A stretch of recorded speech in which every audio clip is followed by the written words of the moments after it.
waxaan salaamayaa ugu horeyntii shacabka Soomaaliyeed meel walba ay joogaan 23 February 2017 ayaa la ii magacaabay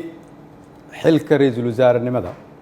qiyaastii 1247 maalmood ayaa ka soo wareegtay muddadaas 3 sano iyo barka ah waxaan dalka Soomaaliyeed ugu adeegayay daacadnimo karti iyo hufnaan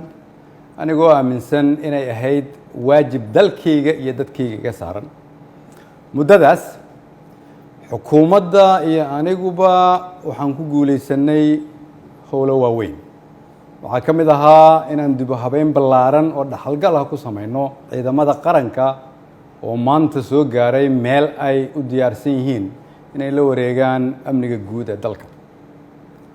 inaan dib u habeyn ballaaran ku samaynay nidaamka maaliyadda dalkeenna oo dunidu noo soo istaagtay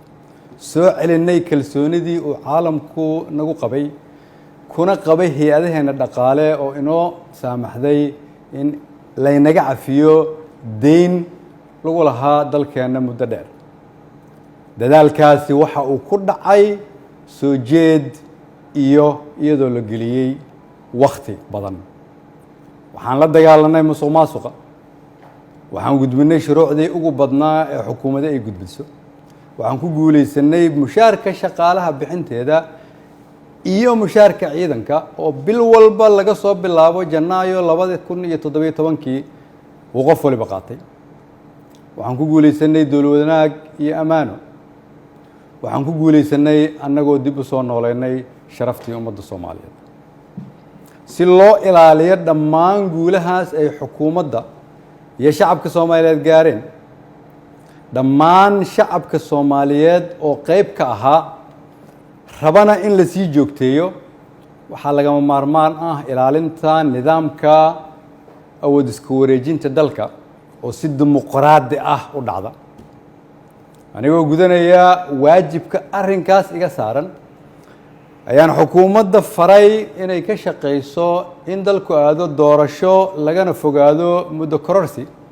oo dhalin kara khalkhal siyaasadeed mid amni iyo mid dhaqaale waxaan ka shaqeynay isu keenidda dowlad goboleedyada iyo dowladda federaalka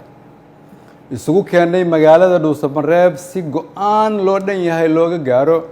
doorashada hadda dalka ku soo fool leh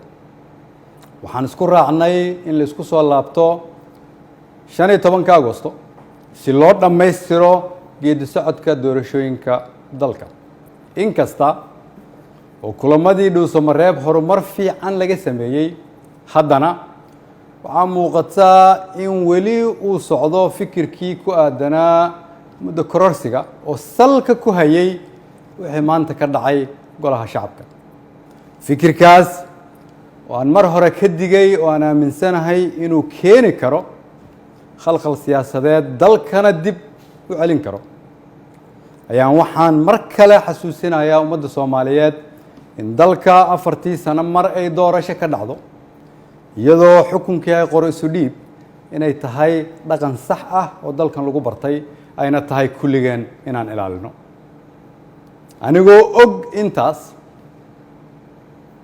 anigoo og in wixii maanta golaha shacabka ka dhacay ay ahaayeen sharci darro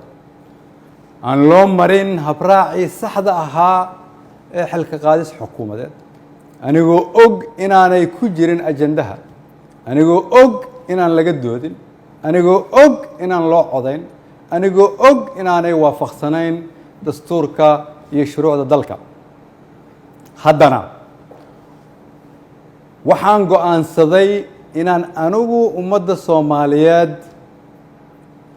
u noqdo tusaale oo aan iska casilo xilka aan ummadda Soomaaliyeed u hayay anigoo dhowraya midnimada dalka iyo inaan dib loogu laaban burbur iyo dhibaato si aan ugu tiro shacabka Soomaaliyeed qaybna aanan uga noqon khalkhal iyo dib u dhac siyaasadeed oo dalka ku dhaca mid dhaqaale iyo mid amni mid bulsho ayaan sida ummadda Soomaaliyeed ugu baratay waxaan u noqonayaa tusaale inaanan marna halkan xukun u joogin laakiin aan u joogay inaan shacabka Soomaaliyeed u adeego waxaan u mahad celinayaa madaxweynaha oo fursad ii siiyay inaan shacabkayga u adeego golahaygii wasiirada oo igu garab istaagay inaan dalkan samato bixino shacabka Soomaaliyeed oo hiil iyo hooba ila garab taagnaa iina ogolaaday inaan soo hor istaago oo aan u shaqeeyo mar walbana garabkayga taagnaa iina hiiliyay waxaan u mahadcelinayaa saaxiibada Soomaaliya oo xilliyo adag iyaguna na soo garab istaagay ummadda Soomaaliyeed waxaan u rajaynayaa barwaaqo dalkan rajo ayaan ka leenahay kulligeen dalka ayaa kulligeen inaga weyn cid waliba waa inay aqbashaa in dalka loo turo maanta waa maalinteydii aniga ayaa u turay dalka shacabka Soomaaliyeed meel walba ay joogaan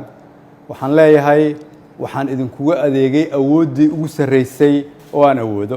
haddii ay wax iga khaldameen waxaan idin weydiinayaa inaad cafisaan wasalaamu calaykum waraxmatullahi wabarakatu